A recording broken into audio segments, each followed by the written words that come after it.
Hello and welcome to Animated Education. Today we are going to learn how to calculate velocity and acceleration at any given moment.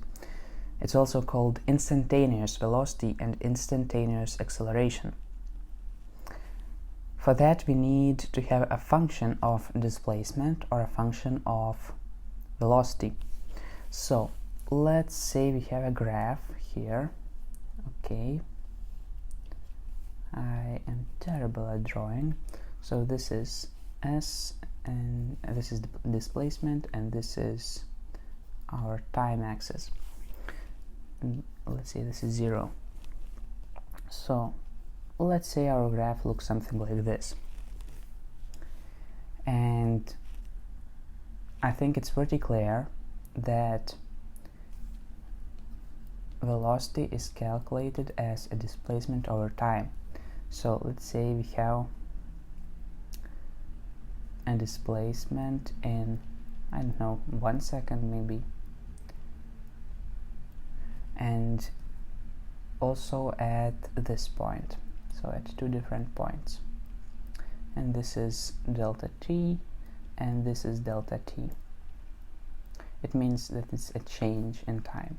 Okay, so a displacement at this moment will be delta s1, and displacement at this point, well, it's even hard to draw. I think it's close to 0.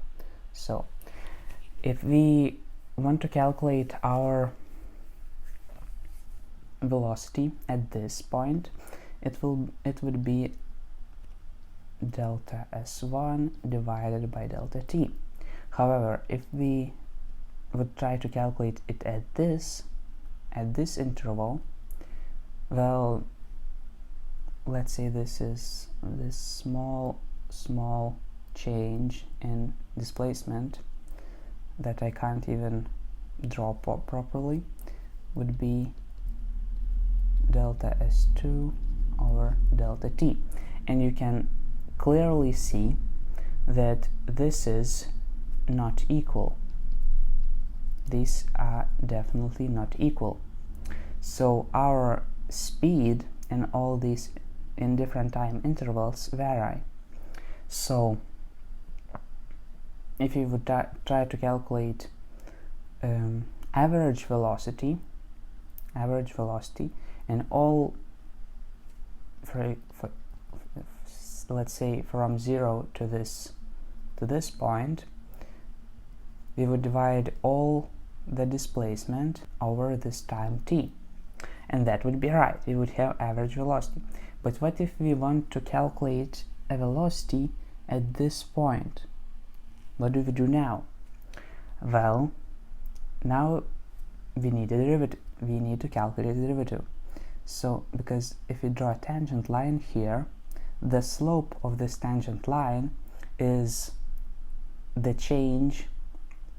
rate of change in displacement over very small change in time. Well, our delta t is almost 0. It approaches 0. So you can already guess that this is very similar to what I talked when we learned about derivatives in first part of this series of tutorials. So once we made this clear that a velocity is a change in displacement or a change in time, we can say that instantaneous velocity, it's more, this is average, okay? So instantaneous velocity is a limit when delta t approaches 0, delta s over delta t. And that is basically a derivative. So we can say that this is ds dt. That means this is a derivative. Exactly the same thing goes for our acceleration, as an average acceleration is a change in velocity or a change in time. So instantaneous velocity would be a limit when delta t approaches 0, delta v over delta t, and this is dv dt. That means this is a derivative. Our first example, let's say we have a function of time. This is a function of displacement that depends on time, and it is t squared plus 7t minus 3. So you can see that if our time is 0, okay, once t is equal to 0, our position in is minus 3. Let's say this is in c units, so this will be meters and this will be seconds. Once our t is 1, our s is equal 1 plus 7 minus 3, and it is equal to 8 minus 3, it's 5 meters. So now, how to calculate instantaneous velocity? So once we have this function here, as you can see, this function shows how a position depends on time, okay? So now let's calculate a velocity. So a velocity is a derivative of this function.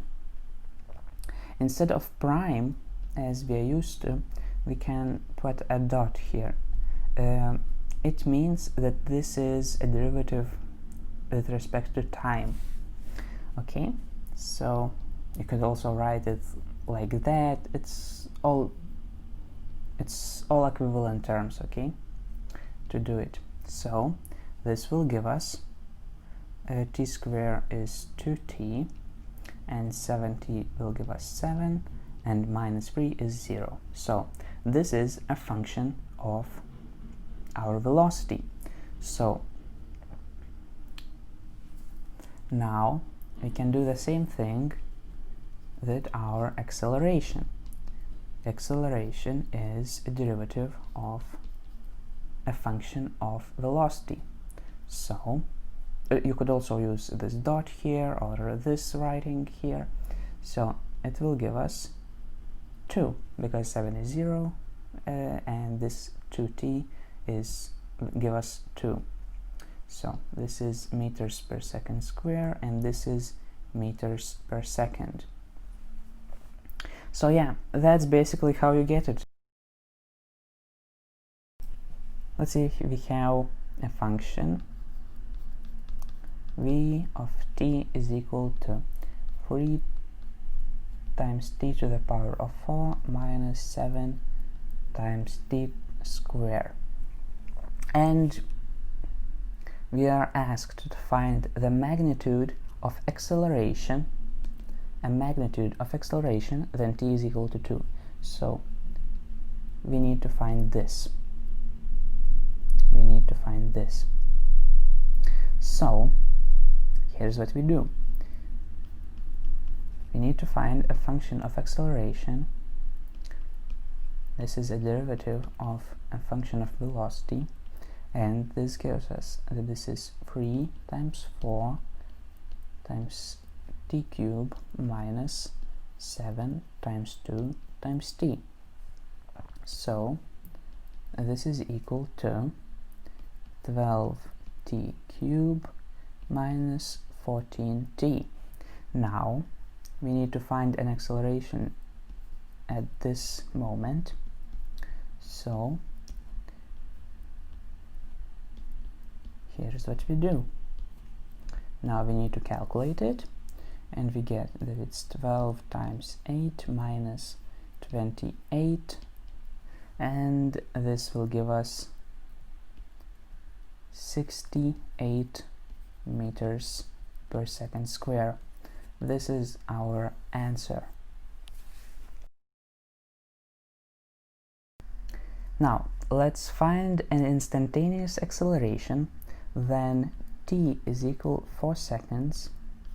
So instantaneous acceleration of, so here's what we need to find. If a motion of an object is determined by the function s of t is equal to 4t plus 2. So we take a derivative of this function to get a function of velocity, and we get that it's 4 meters per second. Now, to find an acceleration, we take a derivative